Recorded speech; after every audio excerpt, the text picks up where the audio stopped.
City spots selfie shots. Selfie spots గా మారిన పాత బస్తీ అందాలు. పూర్తి వివరాలకు చదవండి రేపటి సాక్షి దినపత్రిక. ఇప్పుడు నామినేషన్స్లో మీరు ఉన్నప్పుడు ఇది ఫేర్ అనిపించిందా మీకు? రావాలనే కోరుకున్నాను నేను. నా పాయింట్ ఏంటంటే నామినేషన్లోకి అంటే ఫస్ట్ నేను ఈ మీరు అనుకుంటారేమో నామినేషన్లు ఎలిమినేషన్లు ఎవరిని చేస్తారు, నామినేషన్లు ఎవరిని చేస్తారు, బాగా పెర్ఫామ్ చేయని వాళ్ళని చేస్తారు. నన్ను ఎందుకు చేస్తారు? నాకు అసలు ఈ పరిస్థితే రాదు కదా అని పెద్ద తోపులాగా ఊహించుకొని నేను వెళ్ళిపోయాను.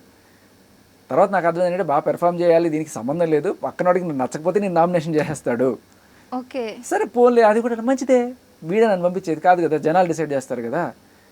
జనాలు చూసేవాళ్ళు వాళ్ళ మనసులో గెలుచుకుంటే చాలు. నేను మంచిదే. నామినేషన్కి వచ్చినప్పుడు పాపం వీళ్ళు నామినేషన్కి రాలేదు, వీళ్ళకి బయట రెస్పాన్స్ ఎలా ఉంటుంది, వీళ్ళకి గురించి వీళ్ళకి తెలియదు కదా, నాకు మంచి అవకాశం వచ్చింది, నాకు తెలుస్తుంది కదా అని చెప్పి అనుకున్నట్టుగానే ఆ ఫస్ట్ వీక్లో ఆ రెస్పాన్స్ గురించి నాగార్జున గారు ఒక మాట చెప్పడం జరిగింది. ఇదిగో వీళ్ళు పెర్ఫామ్ చేయలేదు, వీళ్ళు పెర్ఫామ్ చేశారంటే మనకి ఇది బాగుంది. సో ప్రతి వీక్ కూడా నాకు ఇలా ఎవరైనా చెప్తే బాగుంటుంది, ఒక కాన్ఫిడెన్స్ వస్తుంది అని. నాగార్జున గారు అందులో ఒక ట్రిక్ ప్లే చేశారు. వీళ్ళు చాలా బాగా పెర్ఫామ్ చేశారు, వీళ్ళు కొంచెం మిడ్లో ఉన్నారు, పూర్గా చేసిన వాళ్ళనే చెప్తాను అని చెప్పారు. ఎందుకు అంటే బాగా పెర్ఫామ్ చేసామని చెప్తే వీళ్ళకి కొమ్ములు వచ్చేసి ఏదైనా చేస్తారని చెప్పి ఆయన చెప్పలేదు. నేనే అనుకున్నాను బాగా పెర్ఫామ్ చేసిన వాడిని నేనే అయి ఉంటాను అని ఒక ఊరికే అనుకున్నాను. కానీ తర్వాత నా ప్రోటీన్ పౌడర్ కష్టాలు వచ్చిన తర్వాత నాకు మెల్లగా ఎనర్జీ డౌన్ అయ్యింది. బట్ అది కారణం కాదు.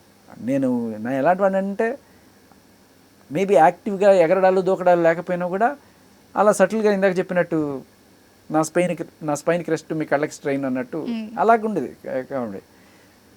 నేను చచ్చిపోయేటప్పుడు కూడా ఏదో జోకేసి పోతా, అది నా మెంటాలిటీ. దట్ ఈస్ వాట్ అంటే ఆ జనాలు కూడా అంతగా ఇష్టపడేది అందుకే అనమాట. సో నేను ఎలిమినేషన్ అవ్వడానికే అసలు దీనికి సంబంధం లేదనుకుంటా. ఎందుకంటే నేను కంటెంట్ ఇస్తా, వెళ్ళాలనుకున్న ఏదో ఒక రీజన్ చెప్పేసి వెళ్ళిపోతా. కానీ వెళ్ళే ఆఖరి క్షణం దాకా ఇవ్వాలి, లేనప్పుడు వెళ్ళిపోవాలి.